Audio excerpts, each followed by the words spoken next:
Em menos de uma semana, o senador Eunício Oliveira apresentou na Comissão de Constituição e Justiça o relatório sobre a proposta que limita os gastos públicos. De acordo com a PEC 55, as despesas da União nos próximos 20 anos serão corrigidas pela inflação do período anterior. O texto divide a opinião dos parlamentares. É só limite em gastos primários, ou seja, saúde, educação, investimento em cultura, em segurança pública. É a destruição do Estado Social brasileiro. Foi por causa da irresponsabilidade fiscal que o governo foi afastado do poder. E não pode o governo atual cometer os mesmos erros. O texto prevê uma regra de transição para as áreas sociais. Em 2017, seria garantido o piso de 15% da receita corrente líquida para a saúde e de 18% dos impostos federais para a educação. Mas, a partir de 2018, esse piso também seria corrigido pela inflação do ano anterior. Movimentos sociais criticam a proposta. O risco dessa proposta de emenda à Constituição é fazer com que o Brasil deixe de investir em educação, saúde, assistência social, cultura, ciência e tecnologia, ou seja, o Brasil vai optar por 20 anos deixar de se desenvolver caso essa proposta de emenda à Constituição seja aprovada. Não há por que imaginar que a crise, se a questão é a crise econômica, essa crise econômica vai se estender por 20 anos.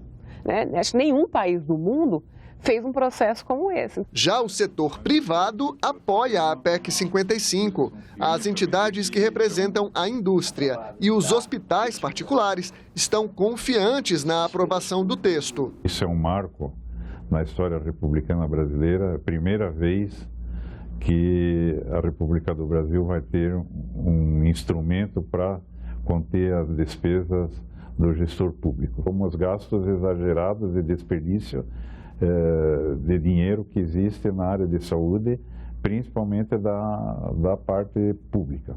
Com a gravidade do problema e as restrições que a própria Constituição impõe, a PEC se tornou uma imposição.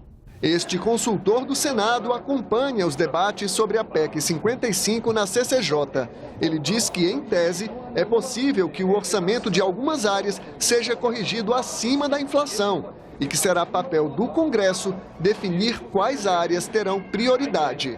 Na média, os gastos vão crescer de acordo com a inflação. Eventualmente, uma ou outra rubrica pode crescer mais, mas essa crescer mais vai ter que ser compensada por alguma rubrica que cresça abaixo da inflação. Este outro consultor do Senado publicou um artigo sobre a PEC 55.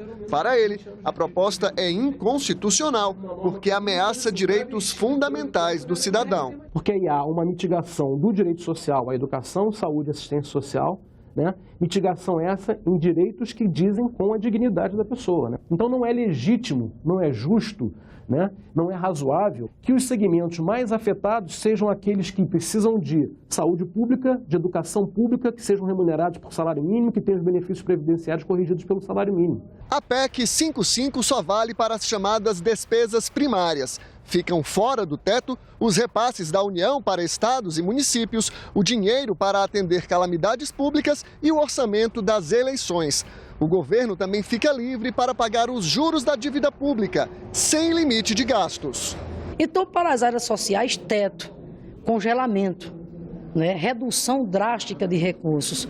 Para os juros, não tem teto nenhum, pelo contrário. É uma falácia essa a acusação de alguns setores da oposição ao governo Temer de que trata-se de uma proposta que vai retirar recursos da educação e da saúde. Para a oposição, o assunto é tão importante que a população deveria dar a palavra final sobre a PEC 55. A senadora Gleice Hoffmann apresentou uma emenda propondo um referendo, caso o texto seja aprovado. Nós vamos estar gastando em 2036 menos do que nós gastávamos em 2004, com uma população maior, com demanda maior da população.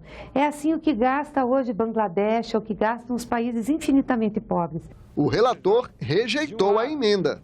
O ajuste das contas públicas não pode atrasar mais a aprovação da matéria na Câmara dos Deputados, a Casa do Povo. Significa que a maior parte da população brasileira já é favorável a essa matéria. O portal E-Cidadania do Senado está fazendo uma consulta pública sobre a PEC 55. Até esta sexta-feira, 361 mil pessoas haviam se manifestado sobre o limite de gastos.